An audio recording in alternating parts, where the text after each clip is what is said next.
Princess Elara and the Enchanted Forest. Once upon a time, in a kingdom bathed in golden sunlight and adorned with shimmering rivers, there lived a princess named Elara. Her beauty was not merely in her appearance, though her hair gleamed like spun moonlight and her eyes sparkled like sapphires. No, Elara's true radiance came from within, for her heart was as pure as freshly fallen snow. When Princess Elara sang, it was as if the very world held its breath to listen. Birds would pause mid-flight, their wings quivering with delight. Deer would lift their graceful heads from the meadow, their ears twitching to catch every note. Even the ancient trees of the forest seemed to lean closer, their leaves rustling in quiet applause. For Elara's voice carried not just melody, but magic that brought joy and life to all who heard it. The people of the kingdom adored their gentle princess. Wherever she went,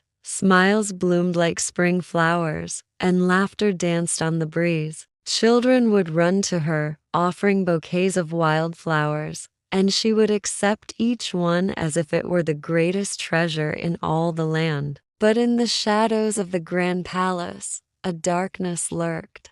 Queen Morwen, Elara's stepmother, watched the princess with eyes that glittered like cold stars. Morwen was a woman of great beauty and even greater pride. Each day, she would stand before her enchanted mirror, its surface rippling like quicksilver, and ask, "Mirror, mirror, on the wall, who is the fairest of them all?" And each day, the mirror would reply in a voice like whispered silk, "You, my queen, are fair indeed." But as the years passed, and Elara's kindness only made her lovelier, the mirror's words began to change. On a fateful evening, as storm clouds gathered on the horizon, the mirror spoke words that pierced Morwen's heart like icy daggers. "Fair you may be, O queen, but your heart is as bitter as winter's chill. It is Elara whose beauty outshines all, for her soul glows with the warmth of summer."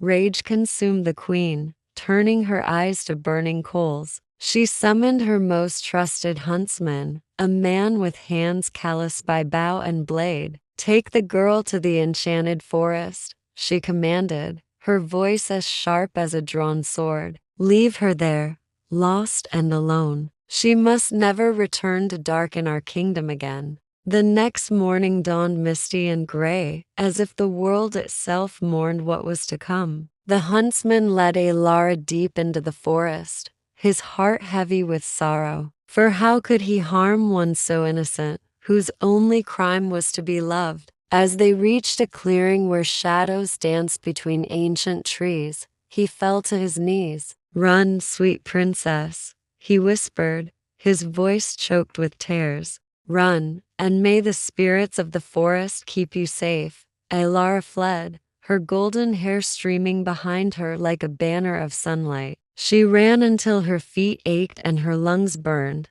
thorns tearing at her dress and branches scratching her soft skin. As night fell, bringing with it a cloak of darkness and strange sounds, fear finally overcame her. She sank to the forest floor, her shoulders shaking with quiet sobs. But in that moment of deepest despair, a miracle occurred. Tiny lights, no bigger than fireflies, began to dance through the air. They swirled around Elara, casting a warm glow upon her tear-stained cheeks. As she watched in wonder, the lights took shape 7 woodland spirits, each no taller than a rabbit, clothed in leaves and moss. "Do not be afraid, gentle one," they said, in voices that chimed like silver bells. "We are the guardians of this enchanted realm, and we welcome all who come with pure hearts." The spirits introduced themselves: Bramble, with eyes like polished acorns; Pebble,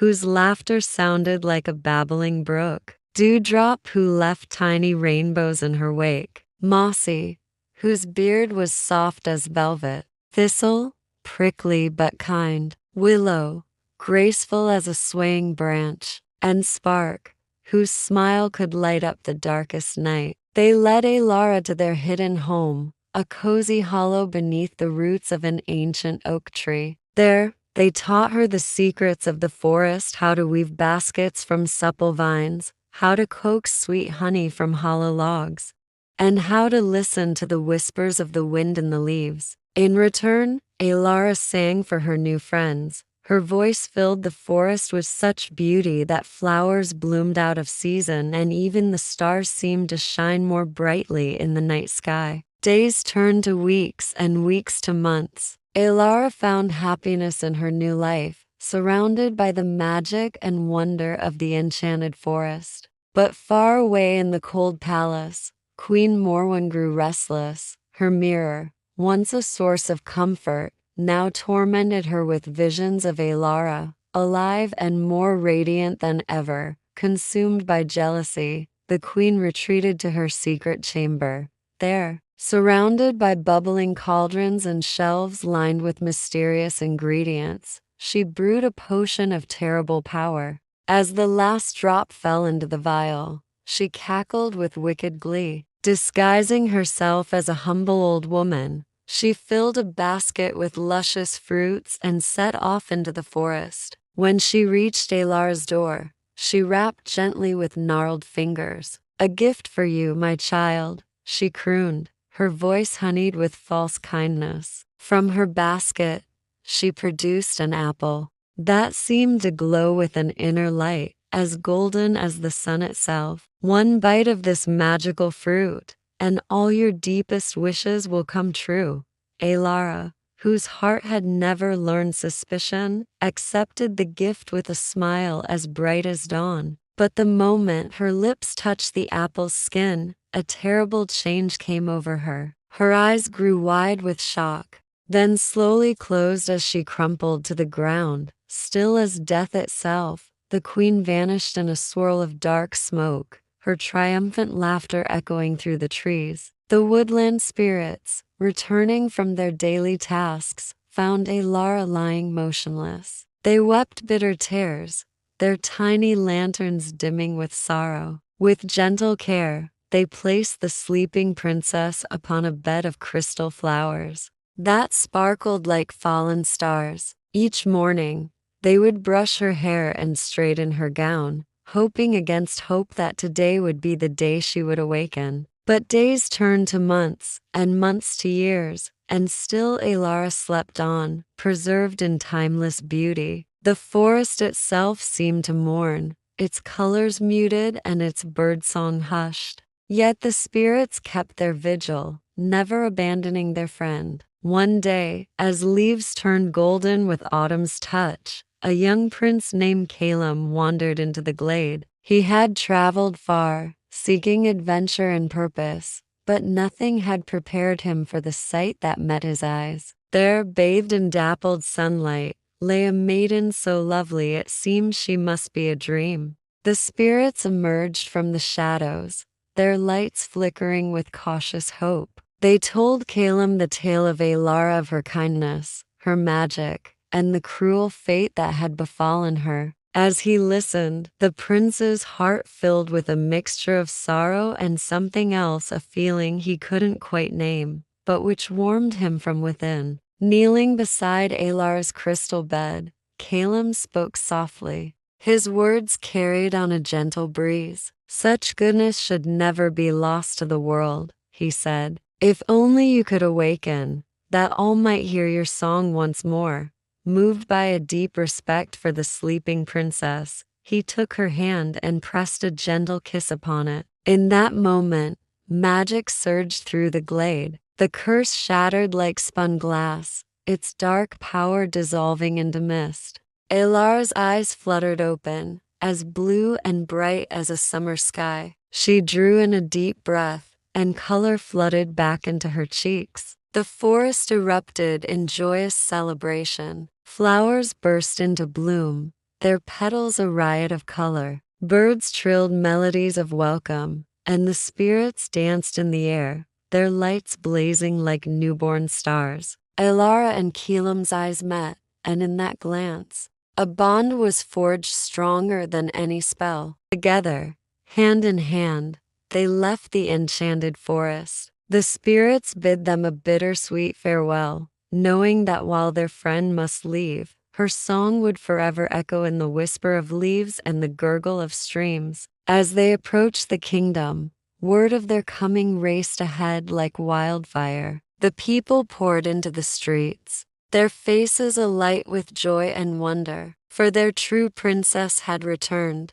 More radiant than ever, in the palace, they found that Queen Morwen's power had withered away, her beauty faded like an old painting. But Elara, whose heart knew no room for hatred, did not seek revenge. Instead, she offered forgiveness, showing that true strength lies in compassion. From that day forward, Elara ruled alongside Calum with wisdom and grace. Their reign was one of peace and prosperity, where kindness flourished and music filled the air. And though many years had passed, Elara's voice was lovelier than ever, for now it carried not just the magic of the forest, but the power of hope reborn. The Enchanted Forest remained a place of wonder, its magic kept alive by the memory of the gentle princess who had once called it home.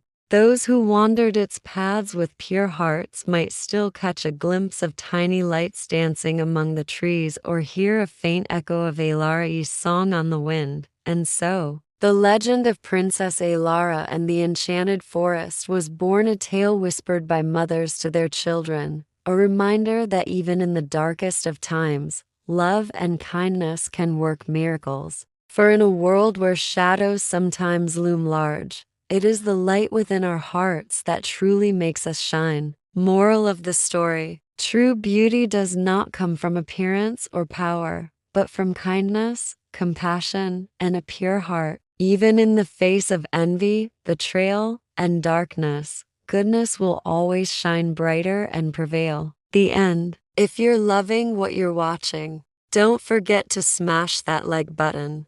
It really helps us out. We'd love to hear what you think. Drop a comment and smash that subscribe button for more fun with Sukaw shorts. You really don't want to miss out on all the awesome fun we've got planned. Love you all tons.